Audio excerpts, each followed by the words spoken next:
All the chefs mocked the poor dishwasher girl because of her recipe with 4 potatoes. Then the Millionaire CEO shocked everyone with his decision. Before we begin the story, leave a comment telling us which city you're watching from. And at the end, don't forget to rate this story from 0 to 10. Enjoy the story. 2 minutes to go live. The director shouted through the earpiece, so loud that the production team nearly ripped off their headphones. Backstage at Supreme Kitchen had turned into a battlefield. The most beloved chef of the season had suddenly fainted and was already on the way to the hospital. The problem? The show was about to begin, and now they had one competitor less. The coordinator, her hands shaking with papers, let out a muffled cry. "Oh my God, what now? Who's going to take his place? We don't have time to find another chef." That was the exact moment when a firm, unexpected voice echoed from the end of the hallway. "I can do it." Everyone turned at the same time. There she was, Clara Rivera, the dishwasher from the partner restaurant of the competition. You're from cleaning, right?" stammered one of the production assistants. "Dishwasher, yes, but I also know how to cook," Clara said, standing her ground. "If no one else can, I can.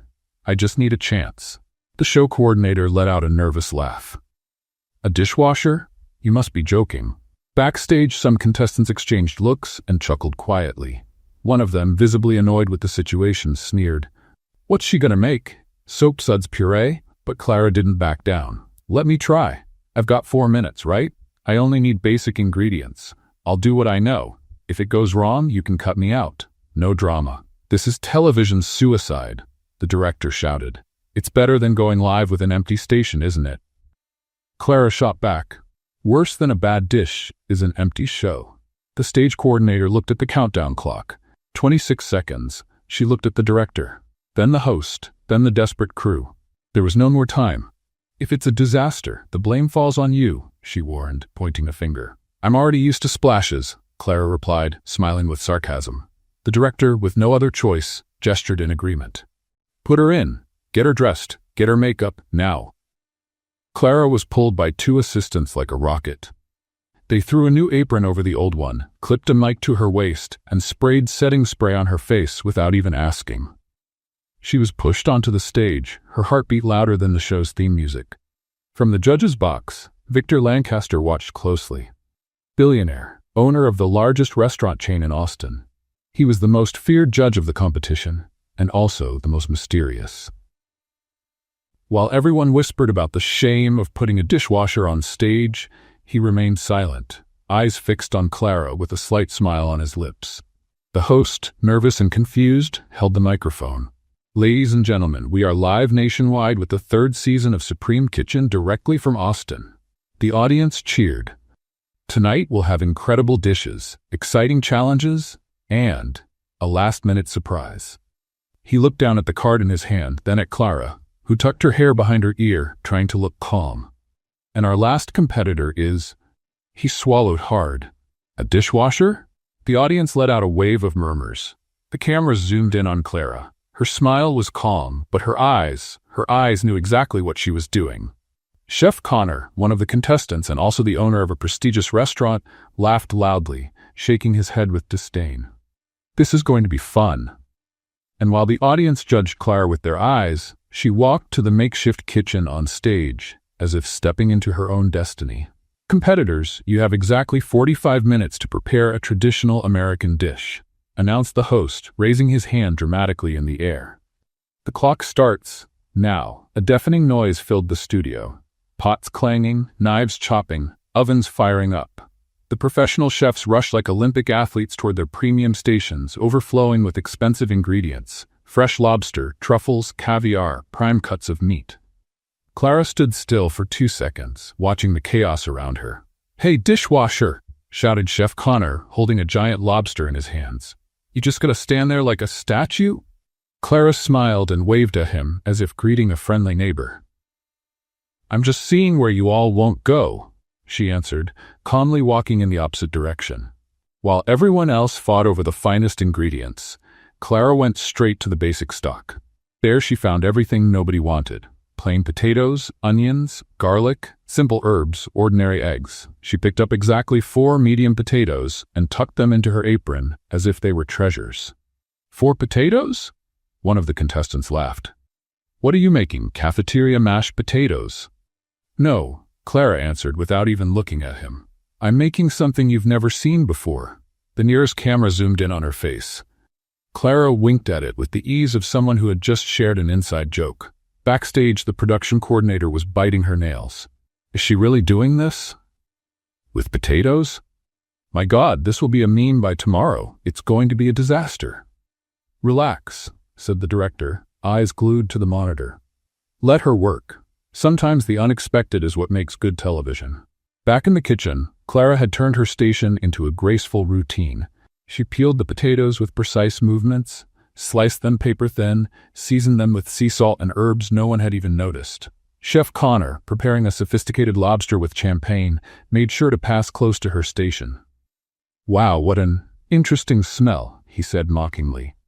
Is that golden garlic, or did you burn something? Clara didn't stop working. That's the smell of success arriving, darling. You must be sensing it for the very first time.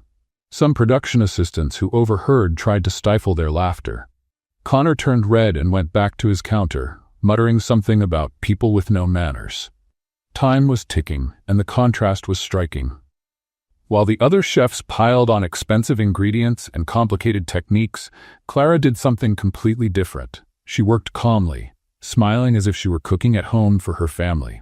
She cut the potatoes into different shapes, arranged them into a kind of golden fan, seasoned them with fresh herbs, and plated the dish like it was a work of art. Simple, but visually stunning.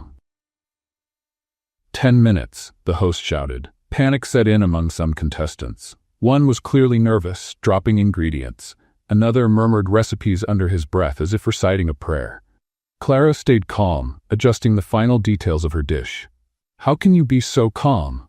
The contestant beside her asked, sweating nervously. Because I know I did my best, Clara said, wiping her hands on her apron. And also because potatoes have never let me down. The woman laughed nervously. You're really different, aren't you? I'm just myself. And maybe you should be yourself too, instead of trying to be like everyone else. Time, the host shouted.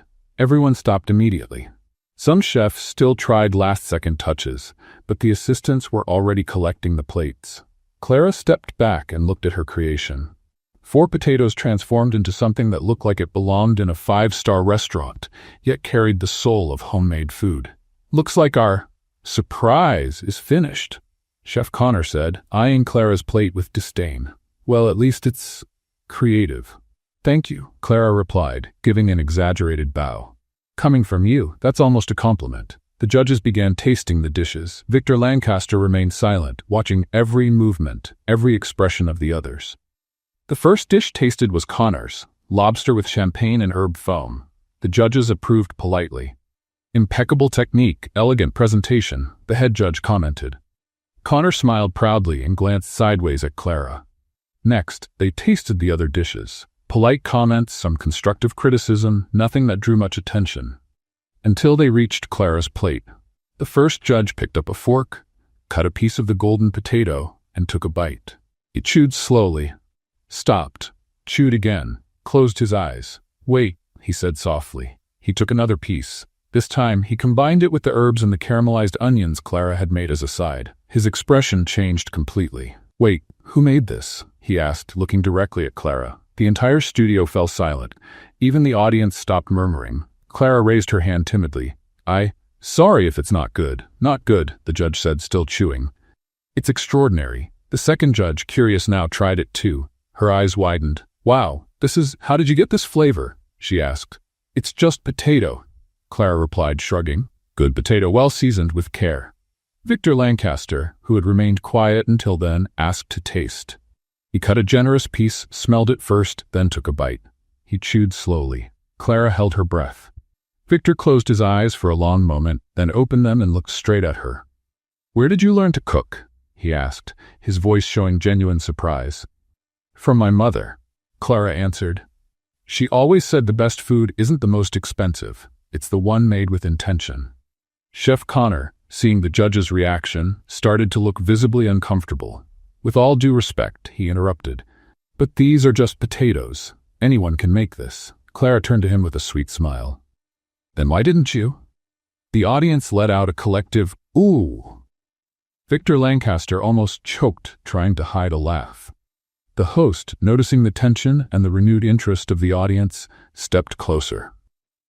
"Well, it looks like our last-minute surprise really did surprise the judges," he said, looking at the cameras.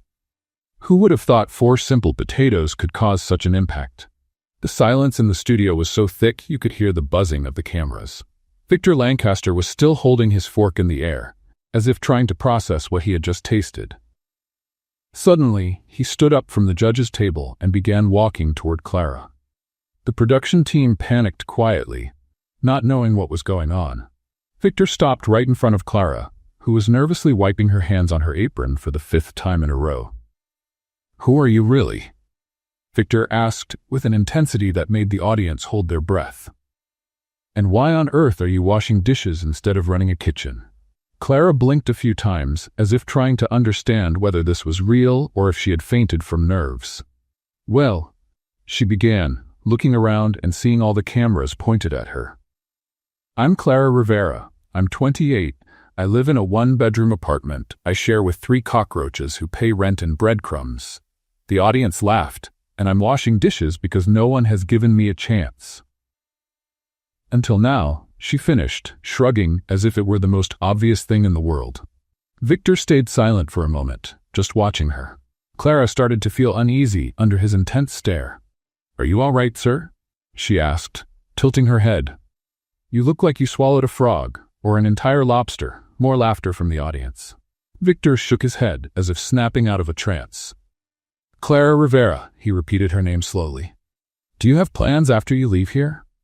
"Well, I have to get back to washing more dishes," she replied, "and then watch reruns of cooking shows on my couch that squeaks louder than a horror movie door." "Not anymore," Victor said, his tone suddenly very serious. The host stepped closer, trying to understand what was happening. Mr. Lancaster." Victor ignored him completely. "Clara Rivera," he said louder now so the whole audience could hear. "I would like to make you an offer, here, now. Live." The entire studio held its breath. Clara swallowed hard. "What kind of offer?" she asked, nervous. "Because if it's to sell cleaning products, I already told you I'm no good at sales." Victor smiled for the first time since tasting her dish. "I want you to be my partner in my new restaurant." The silence that followed was deafening. Then chaos broke out. The audience screamed as if they were at a rock concert. Some people jumped out of their seats. Cameras rushed to capture every possible reaction. "My goodness," the host shouted into the microphone. "Ladies and gentlemen, we have just witnessed something completely unexpected on Supreme Kitchen." Clara stood frozen, her mouth slightly open, staring at Victor as if he had just spoken in an alien language. "Sorry, could you repeat that?" she asked, putting a hand behind her ear. "I think I misheard with all the noise." "You heard me right," Victor said, smiling. "Partnership, new restaurant, you and me, what do you say?" Clara looked at the screaming audience. The other contestants left speechless, and all the cameras focused on her. She stammered. "Take your time," Victor said. "You don't need to answer now." "Good thing," Clara replied, wiping her forehead. "Because my brain sort of shut down the moment you said partner. It's like someone unplugged my head." The audience laughed even harder. That's when Chef Connor, who had been in shock until that moment, suddenly jumped up from his station. "1 minute," he shouted so loud even the audience stopped making noise. Everyone turned to look at him.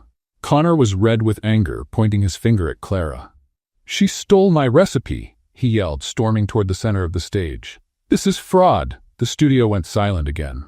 Clara blinked several times, then let out a genuine laugh. "Your recipe?"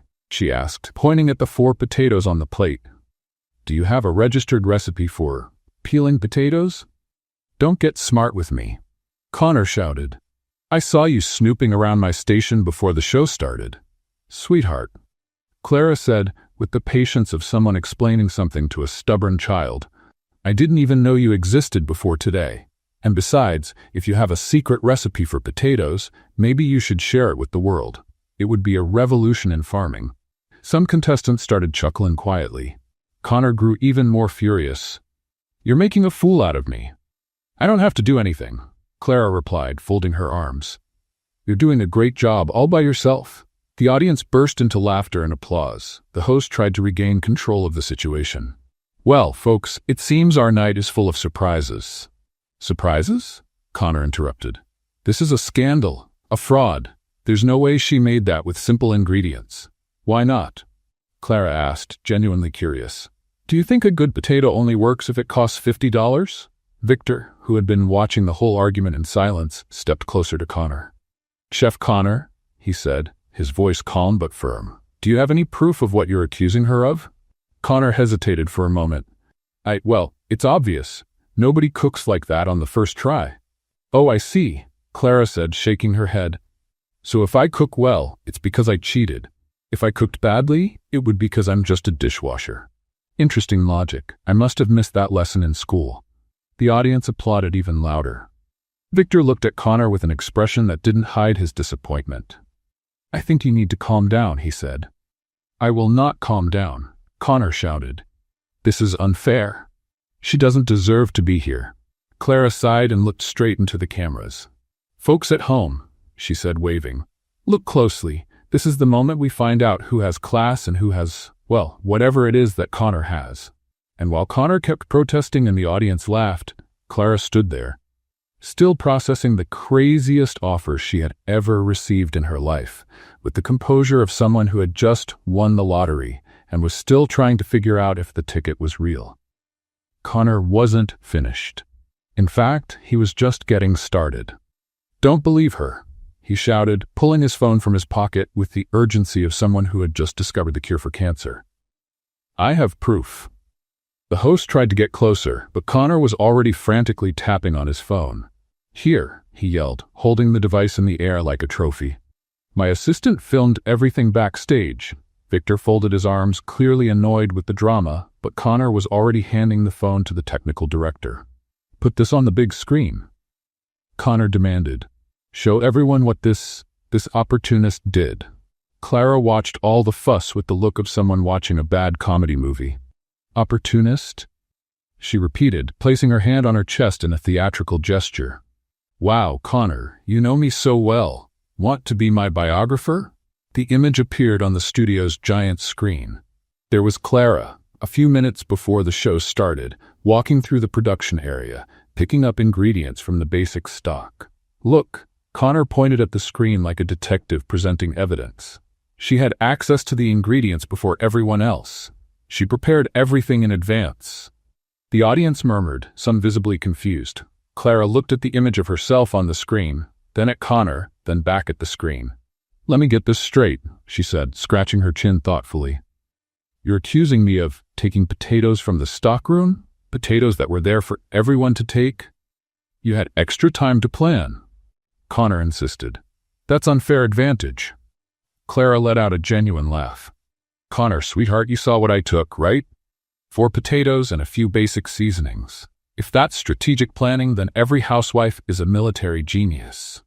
Some people in the audience laughed, but others seemed to take the accusation seriously. "And another thing," Clara continued, warming up. "If I had all that time to plan, do you really think I'd choose potatoes? Like if I were going to cheat, wouldn't I at least grab a shrimp? Something a little fancier?"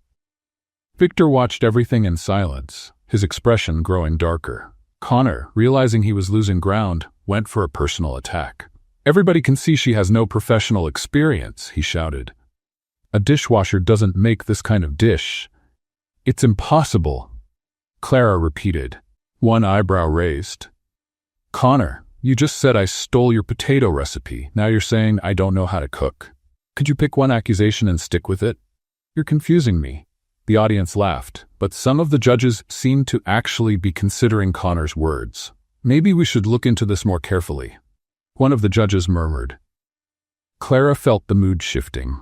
What had started as a triumphant moment was turning into something very different. "Everyone," she said, trying to keep her tone light, "I know it's hard to believe.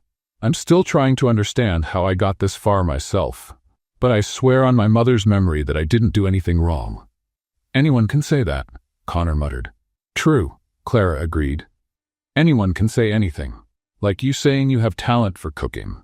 The host, seeing the situation slipping out of control, decided to step in. "Well, folks, I think we're going to have to investigate these claims before we—" "There's no need to investigate anything," Victor interrupted, finally speaking up, his voice cut through the air like a blade.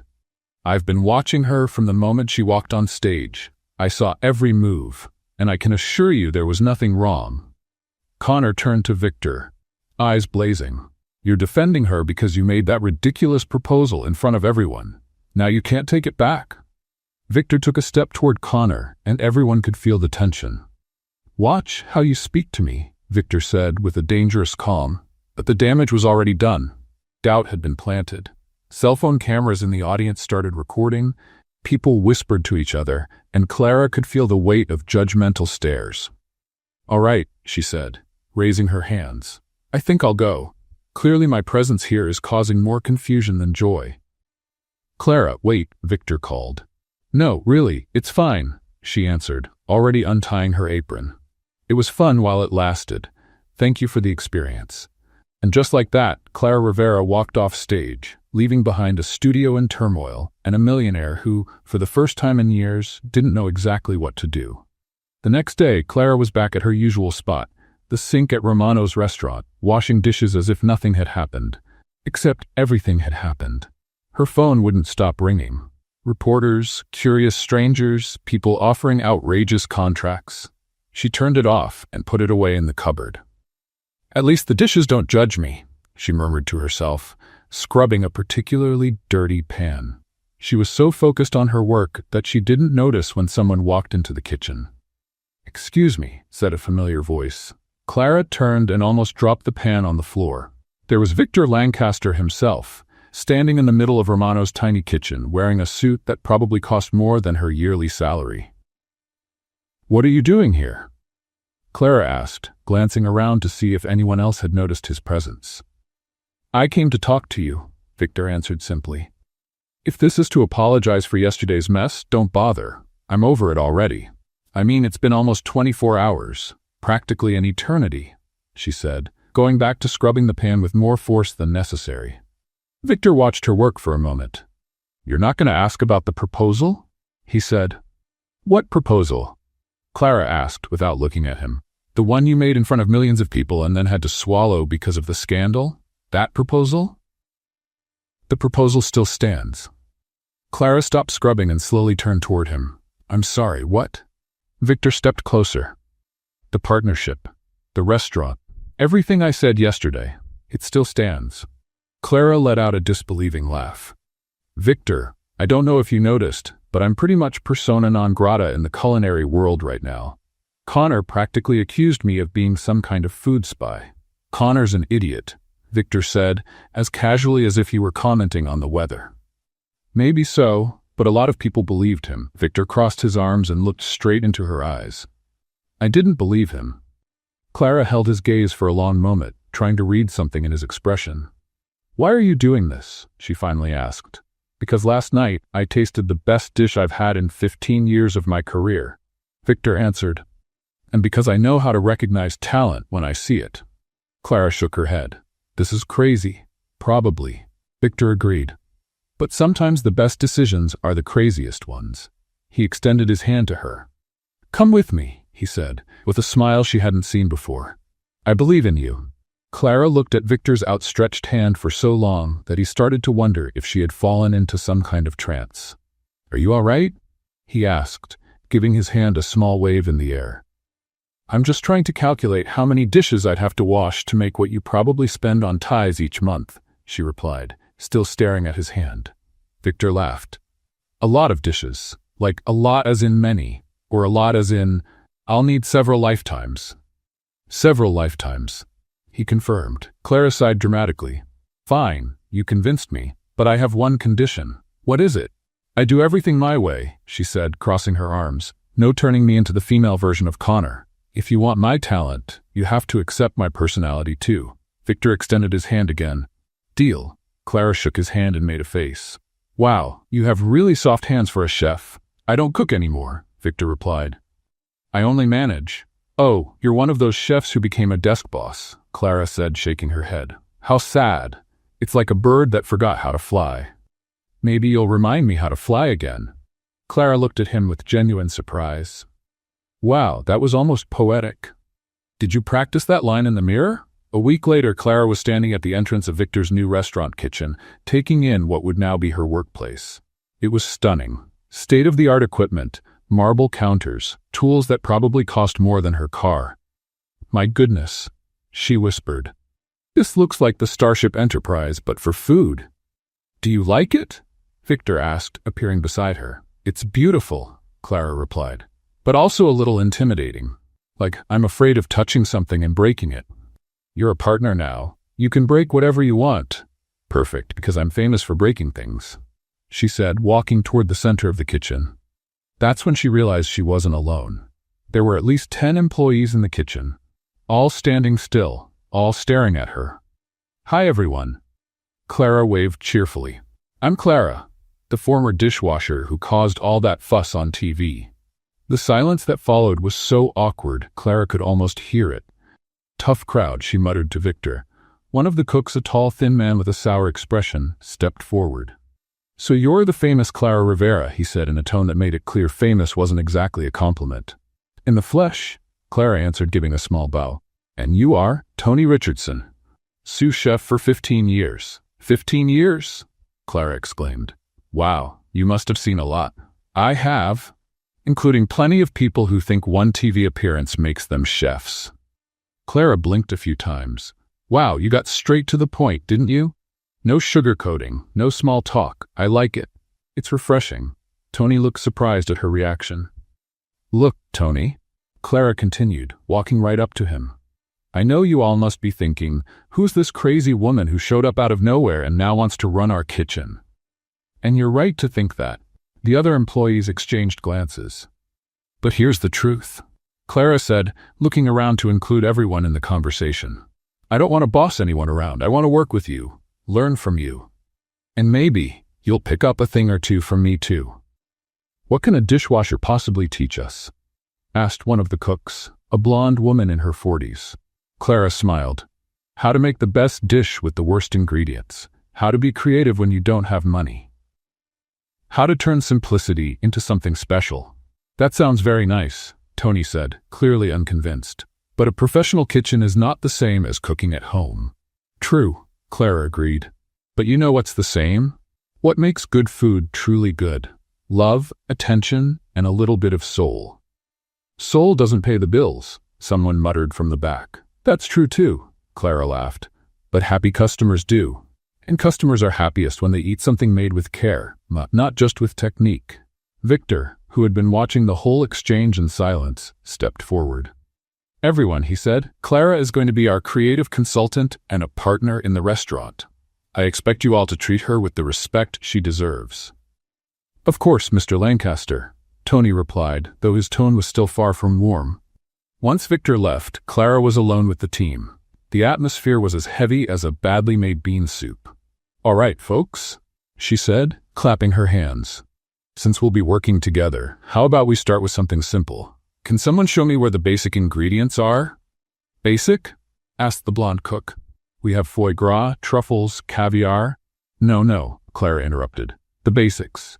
Potatoes, onions, garlic, eggs. The staff looked at each other as if she had just asked them to find a unicorn. Why would you want basic ingredients? Tony asked. Because, Clara said, walking toward the stockroom. With the basics you see who really knows how to cook. Meanwhile, across town, Connor Mason was in his office, reading a headline on his tablet, with the expression of someone who had just swallowed something sour. Former dishwasher becomes Victor Lancaster's partner in a revolutionary new restaurant. He threw the tablet onto the desk so hard he nearly cracked the screen. This can't be happening, he muttered to himself. His assistant, James, walked into the room at that moment. Mr. Mason? Are you all right? That woman, Connor said, pointing at the tablet. She's opening a restaurant with Victor Lancaster. Clara Rivera? James asked. I heard she's actually very talented. Connor looked at James as if he had just claimed the earth was flat. Talented? James, she's a dishwasher. A fraud. And now she's going to be my direct competitor. Well, sir, technically she was always your potential competitor. Don't start with technicalities, Connor exploded. Victor Lancaster owns the biggest restaurant chain in Austin. If he opens something new with that woman, it'll destroy me." James stayed silent, knowing better than to provoke Connor when he was in that state. Connor began pacing back and forth in his office, his mind racing a mile a minute. "I can't let this happen," he murmured. "Not after everything I built." "What do you intend to do?" James asked cautiously. Connor stopped pacing and looked out the window at the street below. "If they want to play dirty," he said with a smile that never reached his eyes, "then we'll play dirty." "Mr. Mason." "James." Connor turned to his assistant. "I want you to find out everything about this new restaurant. Staff, suppliers, opening schedule, everything." "What for?" Connor smiled again, this time even more unsettling. "To make sure they never get to open their doors." And while Connor plotted his revenge, Clara was across town, trying to win over a hostile kitchen with humor and potatoes, unaware that her new life was about to get much more complicated. 2 weeks after Clara had started working at the restaurant, Victor showed up in the kitchen on a Thursday night when almost everyone had already gone home. "Still here?" he asked, finding Clara leaning over a counter, surrounded by papers with sketches of dishes. "Trying to create the perfect menu," she answered, without looking up. "Or at least a menu that doesn't make people think I only know how to wash dishes." Victor stepped closer and looked at the drawings.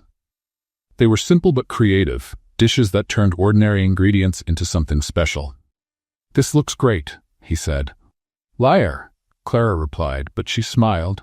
"You're just being nice because I'm your partner and you're afraid I'll lose it." "Maybe," Victor admitted, "but it's actually really good." Clara finally looked at him. "You look tired. When was the last time you ate something that didn't come out of a business meeting?" Victor thought for a moment. "Good question. I don't think I remember." "That's sad," Clara said, shaking her head. "You own restaurants and you don't remember the last time you had a real meal. That's like owning a pool and forgetting how to swim." "You have a strange obsession with aquatic metaphor," observed. "And you have a strange obsession with work," Clara shot back. "Come with me." "Where?" "You'll see," she said, already grabbing her bag. "Trust me." Half an hour later, they were at the night market in downtown Austin, a place Victor had probably never set foot in before. "What is this?" he asked, looking around with genuine fascination. "This, my dear millionaire, is where real food happens," Clara answered, pulling him toward a taco stand. The place was full of people, music, and incredible smells. Victor looked completely out of his element, but also strangely charmed. "2 carnitas tacos, please," Clara ordered from the vendor. "And don't hold back on the hot sauce." "Are you sure?" Victor asked. "I'm not very good with spicy food. Trust me," Clara said. "Or do you want me to order you a kid's taco?" Victor laughed. "All right, I'll trust you." They got their tacos and sat at a plastic table next to workers, students, and families. Victor took a cautious bite of his taco, then his eyes went wide. "Wow," he murmured. "This is amazing." "I know," Clara said, taking a big bite of hers. "That's what you miss when you only go to fancy restaurants. The soul of food is on the street." "How did you find this place?"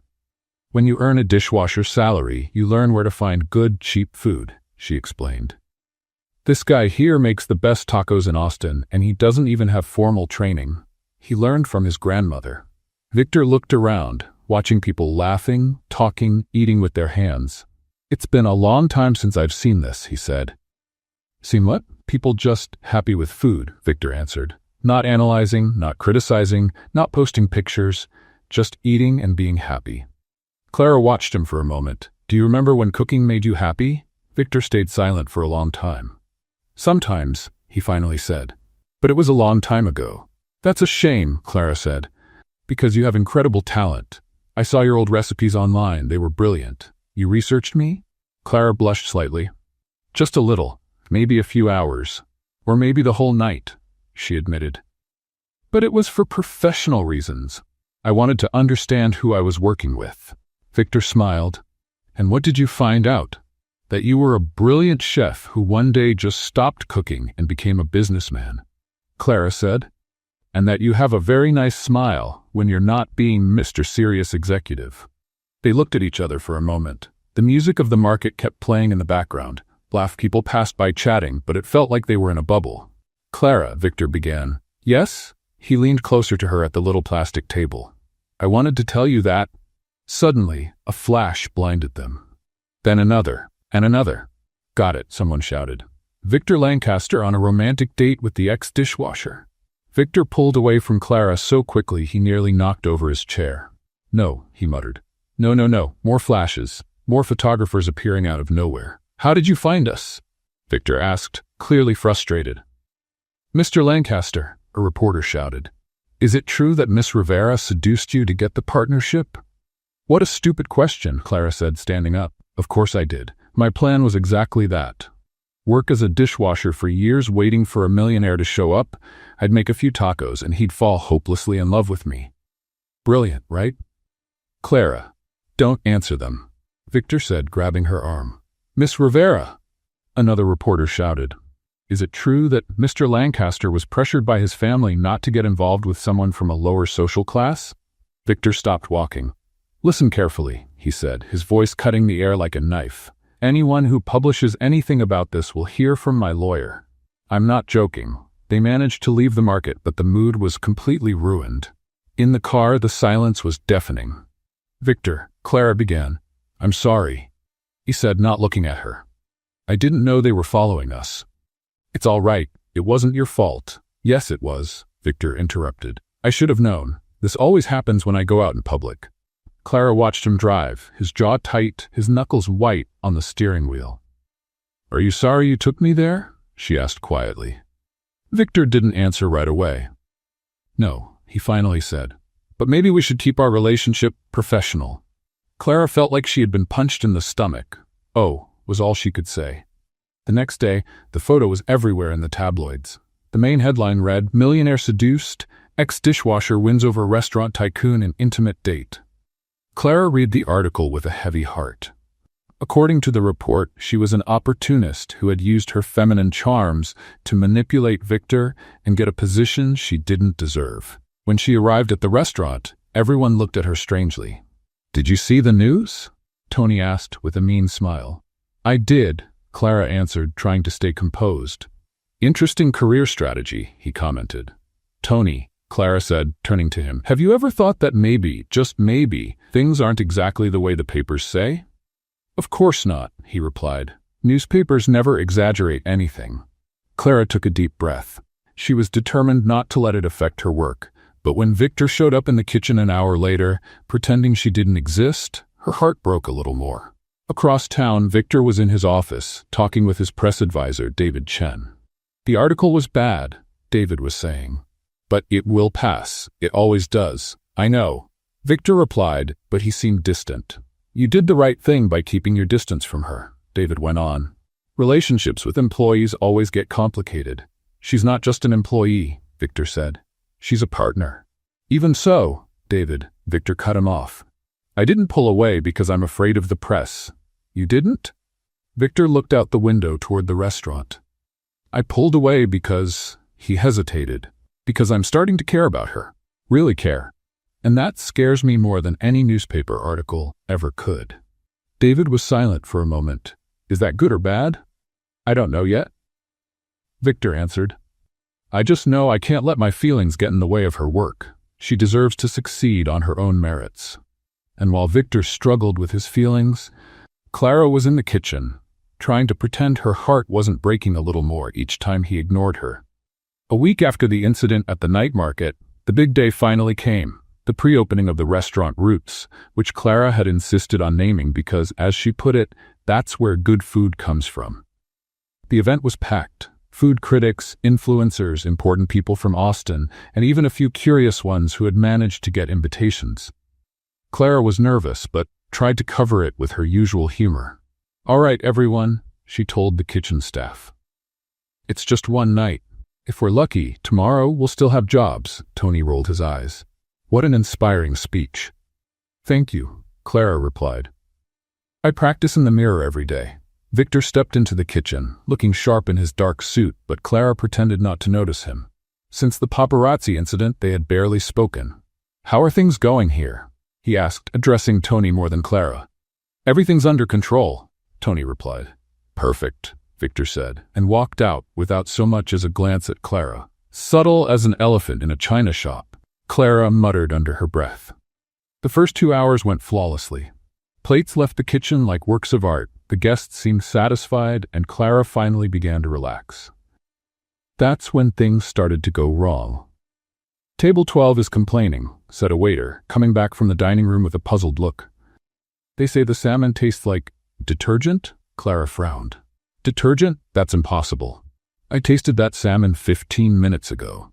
"And table 6 says they ordered the vegetarian dish, but got pork ribs," another waiter added. "What?" Clara rushed to the counter. "I arranged those plates myself. There's no way this happened." More complaints began to pour in. Wrong dishes, strange flavors, incorrect temperatures. It was as if the kitchen had been cursed. "What on earth is going on here?"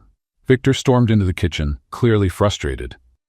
"I don't know," Clara said, frantically checking every station. "Everything was perfect half an hour ago. Maybe it's nerves," Tony suggested, with a smile that was anything but supportive. "Happens to inexperienced cooks." Clara glared at him. "Tony, I may be a lot of things, but inexperienced under pressure isn't one of them. Have you ever washed dishes on a Friday night? That's like culinary world war." She started to investigate systematically. First, she checked the seasonings. Someone had swapped salt for sugar in several recipes. "This wasn't an accident," she murmured. "What do you mean?" Victor asked. "Look at this." Clara showed the containers. Someone deliberately switched the ingredients. "And look here." She grabbed some of the orders. This one said grilled salmon, but someone changed it to salmon with white sauce. That's why the taste is off. Victor looked around the kitchen, his expression dark. "Who would do this?" "Someone who wants to see us fail," Clara answered. She decided to investigate on her own. Pretending to head to the restroom, Clara slipped out of the kitchen and began discreetly observing the staff. That's when she noticed a woman she didn't recognize. Blonde, middle-aged, wearing a kitchen uniform, but with a badge that looked off. Clara walked over casually. She said, "Are you new here? I don't remember seeing you before." The woman looked visibly nervous. "Oh yes, I'm a substitute," she stammered. "Just for today." "Nice," Clara smiled. "Which agency sent you?" "Agency?" The woman hesitated. From Smith & Associates." Clara nodded, but mentally noted that no such agency existed in Austin. "And which station are you working in?" "I salads prep," the woman answered, but glanced toward the wrong side of the kitchen. "Interesting," Clara said, "because the salad station is on the other side." The woman turned pale. I need to use the restroom," she said, and ran off. Clara didn't hesitate. She followed her at a safe distance. The stranger didn't go to the bathroom. Instead, she walked out the back door of the restaurant and started moving quickly down the street. "Where are you rushing off to?" Clara murmured, continuing to follow. The woman turned a corner and stopped next to a black car. Clara hid behind a dumpster to watch, and that's when she saw who was in the car. Connor Mason. "Did you get it?" Clara heard Connor ask. "Yes," the woman replied. "I switched everything you told me to. Salt for sugar, orders mixed up, a few drops of detergent in the sauces." "Perfect," Connor said. "Sarah, you did an excellent job." Clara felt anger rising like lava from a volcano. "Bastard," she muttered. She was about to confront them when Connor stepped out of the car. "You're sure no one suspected anything?" he asked. "I'm sure," Sarah replied. "I acted like a substitute employee. No one questioned it." "Great. With all this mess, their restaurant will shut down before it even officially opens." Clara couldn't hold back any longer. She stormed out from behind the dumpster. "Connor Mason," she shouted. Connor and Sarah turned, both with looks of total panic. "Clara," Connor stammered. "What are you doing here?" "Finding out you're even more pathetic than I thought," Clara answered, walking toward them. "Sabotage, Connor? Really? That's your business strategy?" "I don't know what you're talking about," Connor tried to lie. "Oh, you don't?" Clara pointed at Sarah. "So your assistant was just doing some food tourism in our kitchen? What an interesting coincidence." Sarah tried to run to the car, but Clara blocked the way. "Not so fast, sweetheart," Clara said. "You and I need to talk." "Sarah, leave," Connor ordered. "Nobody's going anywhere," Clara declared. "You're both coming back with me to the restaurant to explain to everyone what you did." Connor laughed with disdain. "And why would we do that?" Clara pulled her phone from her pocket. "Because I recorded everything," she said, smiling. Your whole little chat about salt for sugar and detergent in the sauces. Very nice for posting on social media, don't you think? Connor's expression changed completely. You wouldn't dare. Connor, Clara said with a smile of pure satisfaction. You clearly don't know me very well. Clara held the phone up like it was a weapon. So Connor, what's it going to be? You come back with me and explain your little sabotage operation, or I post this right here on social media? Connor looked at the phone, then at Sarah, who seemed to be seriously considering running off to another state. You're bluffing, Connor said, though his voice didn't sound very convinced. Want to bet? Clara replied, already opening the Instagram app. Imagine the headline, famous chef sabotages competitor with detergent. It'll go viral in 5 minutes. Clara, wait, Connor said, holding out his hand. Let's talk like adults. Adults? Clara let out a laugh. Connor, you just told your assistant to put detergent in innocent people's food. If that's adult behavior, I'd rather stay a child forever. Sarah tried once again to slip toward the car, but Clara intercepted her. Oh no, sweetheart, Clara said. You're a big part of this story. How did he convince you? Did he pay extra, or do you just enjoy poisoning people? I just did what he told me, Sarah stammered. Of course you did, Clara said. Because following orders is always a good excuse, right? Worked out great in World War II. Connor turned red with rage. Don't compare this to what? Clara cut him off. To sabotage? Because that's exactly what you did, Connor. You sabotaged an event with 200 people because you're afraid of a former dishwasher. Afraid? Connor exploded. Of you? Don't make me laugh. You only got where you are because you're pretty and loud-mouthed. Victor only made that offer because you seduced him. Clara stayed silent for a moment. When she finally spoke, her voice was dangerously calm. Oh, I see, she said.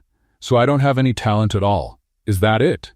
Exactly, Connor shouted. You're a fraud. An imposter who used feminine charms to trick a rich man. Clara nodded slowly. Interesting theory, she said. How about we put it to the test? What do you mean? Clara stepped closer to Connor, a dangerous spark in her eyes. A cooking duel, she said. You and me, live on television. No feminine charms, no seduction, just pure talent. Connor laughed with disdain. Are you crazy? Why would I do that? Because you're so afraid of losing that you have to sabotage the competition, Clara answered. Or because deep down, way deep down, you know I'm better than you. That's ridiculous. Then accept the challenge, Clara said. Unless you're afraid of getting beaten by a pretty loudmouth. Connor was furious. Fine, he shouted. I accept. But when I win, you'll shut down your pathetic restaurant and disappear from Austin. And when I win, Clara said smiling, you'll shut down your restaurant and disappear from the culinary world forever. They stared at each other like two gunslingers in the Old West. Deal? Connor said. Clara agreed. That's when Victor came running around the corner. Clara, he shouted. Where have you been? The whole restaurant is looking for you. He stopped when he saw Connor and Sarah. What's going on here? He asked. Nothing much, Clara answered casually. I just found out who's been sabotaging our kitchen and challenged him to a cooking duel that will decide the future of our restaurants. Victor blinked several times. Sorry, what? That's exactly what you heard, Connor said. Your partner challenged me to a live cooking duel. The loser shuts down their restaurant. Victor looked at Clara as if she had just declared she wanted to travel to Mars. Clara, have you lost your mind? Maybe, she replied. But I'm tired of people thinking I only got here because of my looks. It's time to prove I've got substance.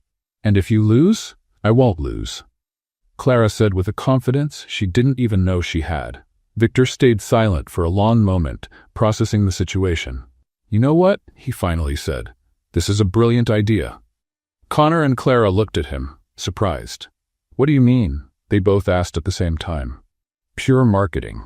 Victor explained, eyes gleaming. A live cooking duel between the two of you? After all this media scandal, it'll be the culinary event of the year, Clara smiled. You'll back this?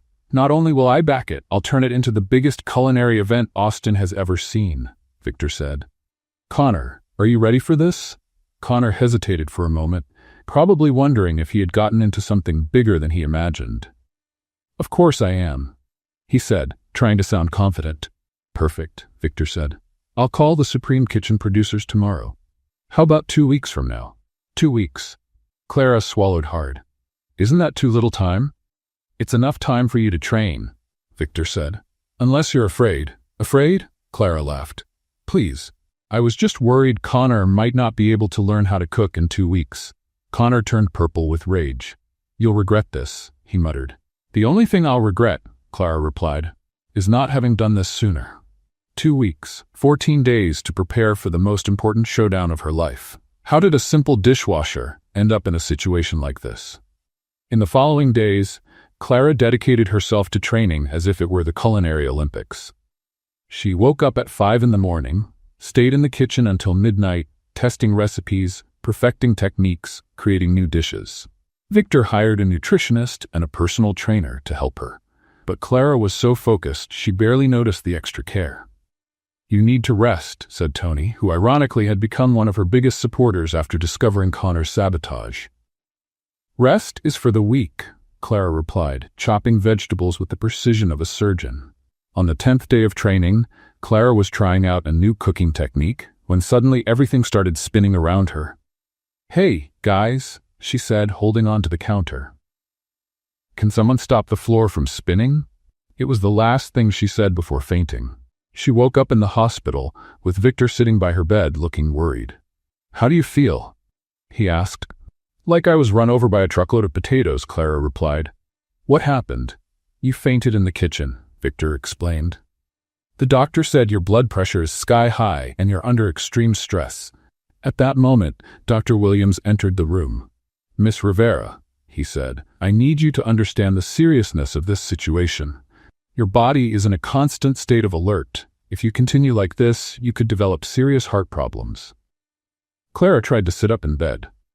Doctor, I have a cooking duel in 4 days. I can't. You won't be in any duel, the doctor interrupted. You need complete rest for at least 2 weeks. Clara looked at Victor, panic in her eyes. I can't quit now, she whispered. Not after all this. Victor held her hand. Your health is more important than any duel, he said. But Connor will say I gave up out of fear. Let him talk, Victor replied. You've already proven your worth 1,000 times. Clara closed her eyes, feeling the weight of it all.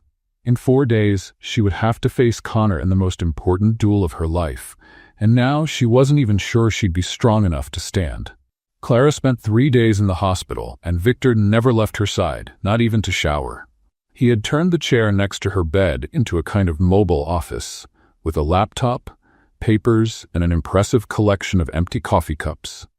You don't have to stay here, Clara said for the 10th time. I'm sure you have more important things to do. Like what? Victor asked without looking up from his computer. I don't know. Run your food empire? Count your money? Buy a yacht? I already have a yacht, Victor answered casually. Clara stared at him. Of course you do, Ramat. Next question. How many cars do you own? Why do you want to know? Morbid curiosity, she said. I want to figure out how many years of dishwasher wages each one is worth. Victor finally looked at her. Clara, you need to drop the duel. We've already talked about this, she replied, crossing her arms. I'm not quitting. The doctor said you could have heart problems if you keep pushing like this. And I said I'd rather die cooking than live knowing I gave up. Clara shot back. Besides, if I die during the duel, it'll be great for marketing. Chef dies for her art. Very dramatic. Victor shook his head. That's not funny. It's a little funny, Clara insisted. You just don't want to admit it because you're too worried to see the humor. Victor stood up and began pacing the small room. Why is this so important to you? He asked. Why can't you just let Connor talk to himself? Clara stayed silent for a long moment, fiddling with the edge of the sheet. Because my mother died without ever being recognized, she finally said. Victor stopped pacing. What do you mean? My mother, Elena Rivera, was the best cook I've ever known, Clara began, her voice quieter than usual. She worked in small restaurants, hotel kitchens, anywhere that would take her. She never had a culinary degree, never had the chance to show what she could really do. Victor sat down on the bed beside her. What happened to her? She died of cancer when I was 22, Clara said, wiping away a stubborn tear. Right to the end, she was planning to open a little restaurant. She used to say that one day everyone would know Elena Rivera could cook. And she never got the chance. Never. Clara shook her head. She died washing dishes on the night shift to pay for her treatment. In the end, she made me promise one thing. What was it? Clara looked straight into Victor's eyes. That I would never give up on a dream out of fear.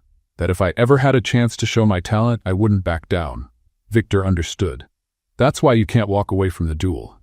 Exactly, Clara said. It's not just about me.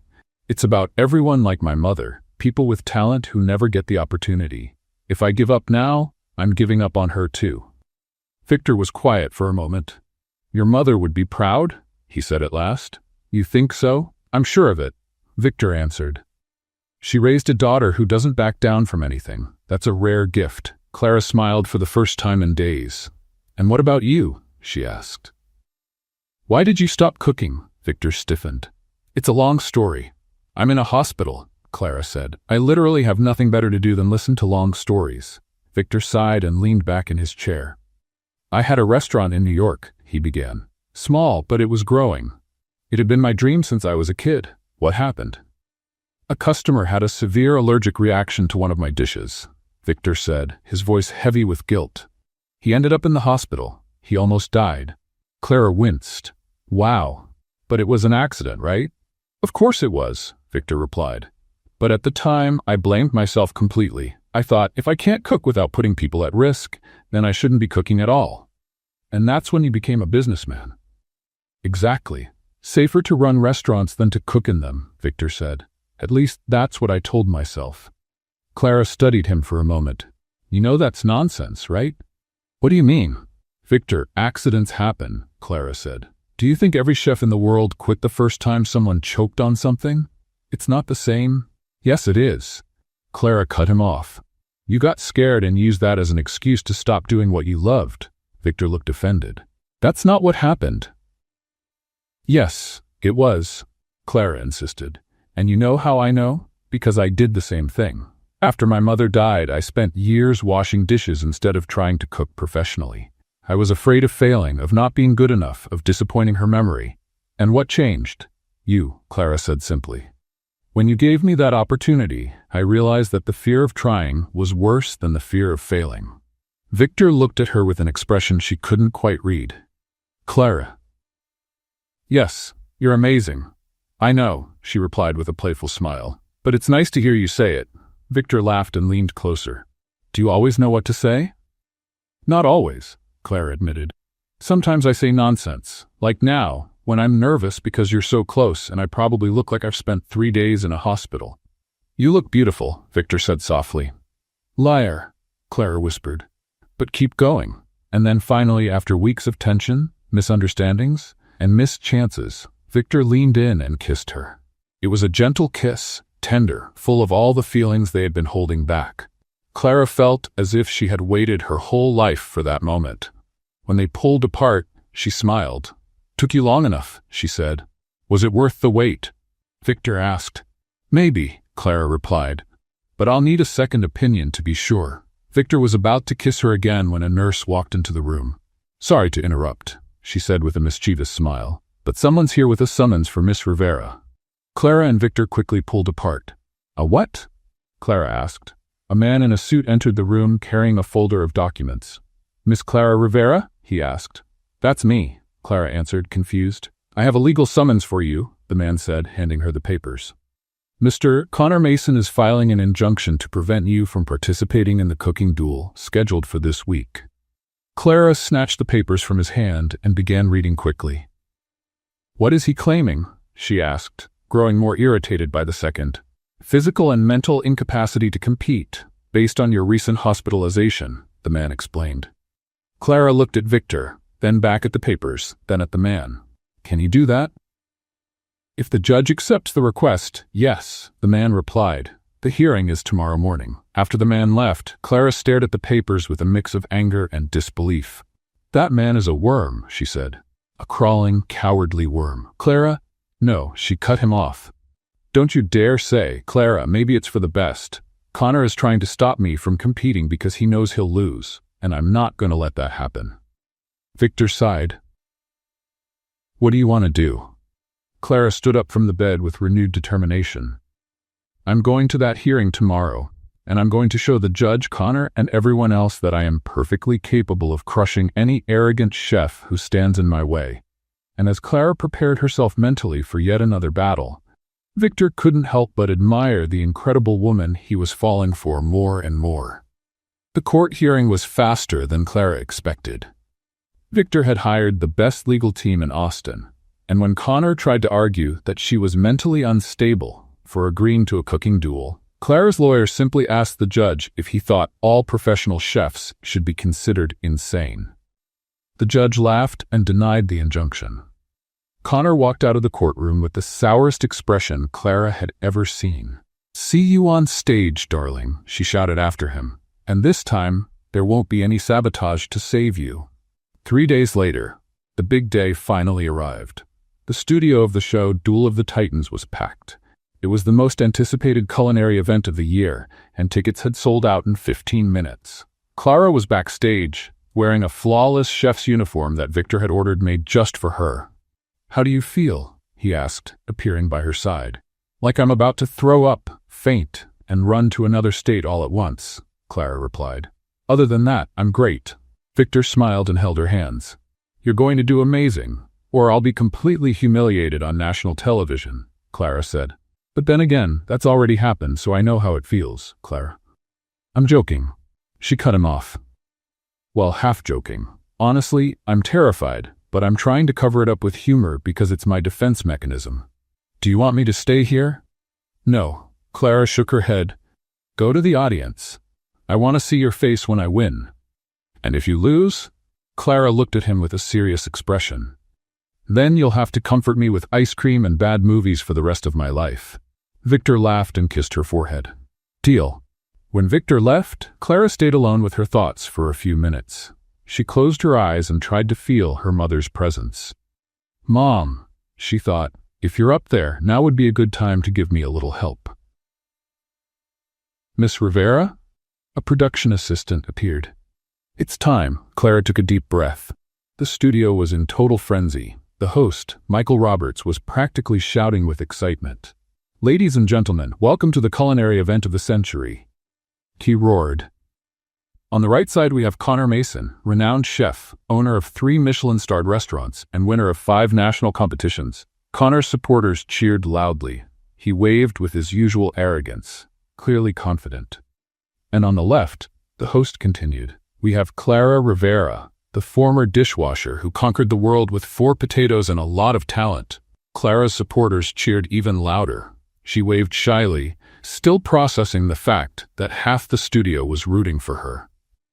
"The rules are simple," Michael announced. 90 minutes to prepare a dish that represents your essence as a chef. The judges will decide the winner. And the loser, well, you know what happens. Clara looked at Connor on the other side of the stage. He was making that serious, concentrated face he probably practiced in the mirror. "Competitors, you have access to the finest ingredients in the world," the host went on. "And now let the duel begin." The timer started and Connor rushed straight to the most expensive ingredients. Caviar, truffles, foie gras, prime cuts of meat. Clara stood still for a moment, watching. Then she calmly walked to the basic ingredient section. "What is she doing?"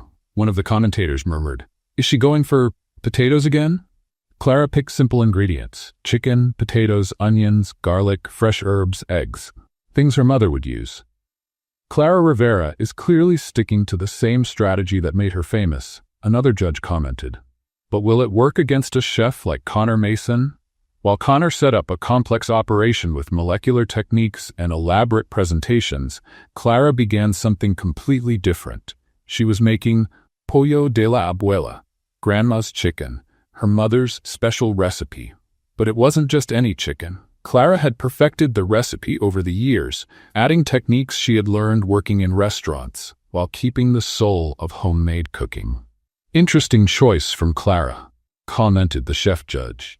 "She's doing something that looks simple, but look at the technique. This isn't amateur food." While Connor ran back and forth, clearly stressed with his complex creation, Clara worked with an almost zen calm. She seasoned the chicken with a spice blend she created on the spot, browned the potatoes with a method that left them crispy outside and creamy inside. 30 minutes left," shouted the host. Connor was sweating. His station looked like a battlefield, with pans and ingredients scattered everywhere. Clara was plating her dish with the precision of an artist. 15 minutes. Connor shouted something about a reduction not being ready and started redoing part of the dish. Clara was adding the final touches, a sprinkle of fresh herbs, a drizzle of special olive oil, a pinch of something no one could identify. Time. Connor looked at his dish with panic. He clearly hadn't finished everything he wanted. Clara stepped back and smiled. Her dish was perfect. Let's start with Connor Mason, the host announced. Connor presented an impressive creation. Lobster with champagne foam, acetra caviar, and port wine reduction, served with truffle puree and 24-month aged Parmesan crisp. Very sophisticated, one of the judges commented after tasting. Technically flawless, complex, well-balanced flavors. Now Clara Rivera. Clara took a deep breath. I made pollo de la abuela, she said. Grandma's chicken. It's my mother Elena Rivera's recipe. She spent her whole life cooking with love and never got recognition. Today, she does. She presented a dish that looked simple, but had something special. The chicken perfectly golden, the potatoes that looked like little works of art, the colorful vegetables arranged like a painting. The first judge tasted it and stopped chewing.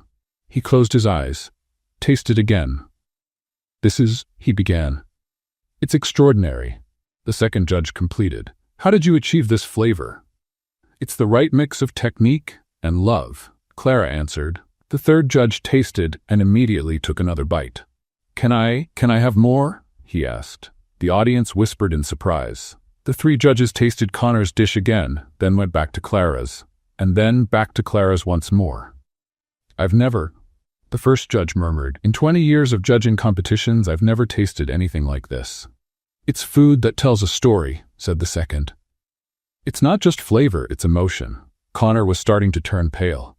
Judges, said the host, have you reached a decision? The three of them exchanged glances and nodded. We have, said the head judge. The studio went completely silent. Clara held her breath. The winner of the Duel of Titans is... The silence felt endless. Clara Rivera. The studio exploded. Clara's supporters cheered like it was the World Cup final. She stood still for a second, trying to process what had just happened. She had won. Truly won. Connor's face was redder than she had ever seen it, but he had to shake her hand for the cameras. Congratulations, he said, through clenched teeth. Thank you, Clara replied. It was a pleasure cooking against you. And when she looked at the audience and saw Victor giving her a standing ovation, tears in his eyes and the biggest smile she had ever seen, she knew this was only the beginning of her real story. The chaos that followed Clara's victory was like a hurricane of joy. Reporters ran back and forth, photographers fired off flashes non-stop, and the production team desperately tried to keep some control of the situation. Clara was still on stage, holding the golden trophy, when Connor approached her again. This time, he didn't look angry. In fact, he looked human. Clara, he said, extending his hand. Connor, she replied cautiously. You're not going to try to sue me again, are you? He shook his head and, for the first time since they had met, smiled genuinely. I want to apologize, he said, for what I did at your restaurant, for the accusations, for everything. Clara blinked several times, as if she were seeing a mirage. Sorry, could you repeat that? She asked. I thought I just heard Connor Mason apologizing, but maybe it was a problem with my ears. Connor chuckled softly.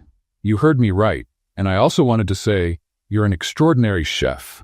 One of the best I've ever seen. Clara's jaw dropped. Okay, now I'm sure I'm hallucinating, she said.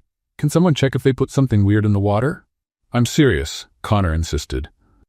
Your dish? It was incredible. It wasn't luck, it wasn't chance. It was pure talent. Clara studied him for a moment, trying to detect any sarcasm or trick. Are you all right? She asked. Did you hit your head when you lost? Clara, Connor said, laughing. Can you just accept a compliment like a normal person? I don't know, she replied. I've never gotten a compliment from you. I don't know the protocol. Connor extended his hand again. Congratulations, you deserve every second of this victory. Clara shook his hand, still a little suspicious. Thank you. And Connor? Next time you want to compete with me, how about doing it without sabotage? It'll be more fun. Deal, he said, and for the first time, Clara believed him. After Connor left, Clara was surrounded by journalists, but her attention was fixed on only one person in the audience. Victor was trying to reach her, pushing his way through the crowd. When he finally made it, he lifted her off the ground and spun her in the air. "You did it!" he shouted. "I knew you would." "Put me down, you crazy man." Clara laughed. "You're gonna drop us." Victor set her down but didn't let go. "I'm so proud of you," he said. "Thank you," Clara replied, still processing everything. "Thank you for believing in me when I didn't even believe in myself." "Always," Victor said. Clara looked around at all the commotion, the cameras, the trophy still in her hands. "Victor," she said suddenly. "Yes? I need to tell you something important." "What?" Clara took a deep breath. "I don't want to be your partner anymore." Victor looked confused. "What do you mean?" "Because of what happened." "Clara, if this is about the newspapers, that's not it." She cut him off. "It's because I realized what I really want to be." "And what's that?" Clara smiled. "I want to be a chef, a real chef. I want to be in the kitchen creating dishes, cooking for people. I don't want to sit in meetings talking about profit margins and marketing strategies." Victor looked at her for a moment. "Are you sure?" "Absolutely," Clara answered. "Partnerships are for people like you, who know how to deal with numbers and spreadsheets. I just want to cook. That's what makes me happy." Victor stayed quiet for so long that Clara started to feel nervous. "Are you mad?" she asked. "Mad?" Victor burst out laughing. "Clara, you just gave me the perfect answer." "What do you mean?" That's when Victor did something completely unexpected. He got down on one knee right there, in the middle of the stage, in front of hundreds of people and television cameras. "Victor, what are you doing?" Clara asked, mortified. "Get up, everyone's watching." "Let them watch," Victor said, smiling. "Clara Rivera, will you be my chef?" "You don't need to kneel to offer me a job," Clara said, trying to pull him up. "Don't you think that's a little too dramatic?" "I'm not finished," Victor said, holding her hands. "Clara Rivera, will you be my chef and also my girlfriend?" Clara stopped trying to lift him. "What?" she asked, her voice a little shaky. "You heard me," Victor said. "I'm asking you to be my chef and my girlfriend, both, at the same time." Clara looked around. Every camera was focused on them. The entire audience had gone silent. Even the reporters had stopped talking. "Victor," she whispered. "Are you out of your mind? You're asking me out on national television?" "I am," he answered calmly. "Why?" "Because I'm in love with you," Victor said as if it were the most obvious thing in the world. "And because I'm tired of pretending I'm not." Clara felt her knees go weak. You're what?" "In love," Victor repeated. "In love. Do you want me to spell it out?" "Don't be sarcastic with me when I'm in shock," Clara protested. "So what's the answer?" Victor asked. Clara looked at him, kneeling on the floor with that smile that made her heart race. "To which question?" she asked. "You asked two. To both." Clara went silent for what felt like an eternity. "Are you sure?" she finally asked. "Because I should warn you, I'm stubborn. I talk too much, I make jokes at the wrong time, and my idea of fancy clothing is a clean apron." "Perfect," Victor said. "And I can be a little dramatic sometimes." "A little?" Victor laughed. "Okay, very dramatic," Clara admitted. "And?" Clara looked around once more at all the people waiting for her answer. "And, yes," she finally said. "Yes to what?" "To everything," Clara answered, pulling him up. "To being your chef, your girlfriend, and whatever other crazy thing you come up with." Victor stood and kissed her right there, in front of everyone. The audience exploded in applause and cheers. The cameras caught everything. And Clara, in the middle of all that chaos, realized she was finally exactly where she wanted to be. When they pulled apart, she looked at Victor with a playful smile. "But just to be clear," she said, "if you think you're going to give me orders in the kitchen just because we're dating, you're very mistaken." "Wouldn't dream of it," Victor replied. "Good," Clara said, "because I run the kitchen. You can run the rest, but the kitchen is mine." "Deal. And another thing," Clara continued, "no giving me flowers every week. I prefer special ingredients." "Noted. And if you try to impress me with fancy restaurants, I'll drag you out for street tacos." "I'm counting on it," Victor said, laughing. And while the studio was still celebrating around them, Clara realized she had found not only the love of her life, but also her true place in the world. 6 months after the duel that had changed her life, Clara was in the kitchen of Gourmet Potatoes, the name she had insisted on for the restaurant, Despite Victor's protests about sophisticated marketing, when he showed up with a strange look on his face. "Clara," he said, "how about we go out today?" "Go out?" she asked, without looking up from the recipe she was testing. "Victor, it's Saturday. Saturday is our busiest day. You know that." "Tony can handle things for a few hours," Victor insisted. Clara finally looked at him. "Are you okay? You look nervous. Like, more nervous than when that New York Times critic came to dinner." "I'm fine," Victor lied shamelessly. "I just want to spend some time with my girlfriend outside the kitchen." "Suspicious," Clara murmured. "But fine. Where are we going?" "Surprise," Victor answered. An hour later, they were at Lake Travis Beach with a picnic basket that Victor had mysteriously arranged. "Okay, confess," Clara said, sitting down on the checkered blanket. "You don't do picnics. You barely know what a picnic is. Last week you asked if a sandwich needed a plate. Maybe I'm becoming more romantic," Victor answered nervously. "Or maybe you're up to something." Clara shot back. "Your eyes are doing that weird thing." "What weird thing?" "That thing when you're hiding something. Like when you bought that $15,000 ice cream machine and tried to convince me it just showed up in the kitchen."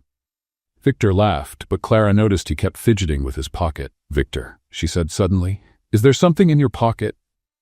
"No," he answered a little too quickly. "Liar," Clara said. "What is it?" "Clara, if it's another expensive kitchen gadget, I swear." Victor knelt down on the sand. Clara stopped talking. "Victor, what are you doing?" He pulled a small velvet box out of his pocket. "Clara Rivera," he said, his voice trembling slightly, "will you marry me?" Clara stared at the box as if it were some alien object.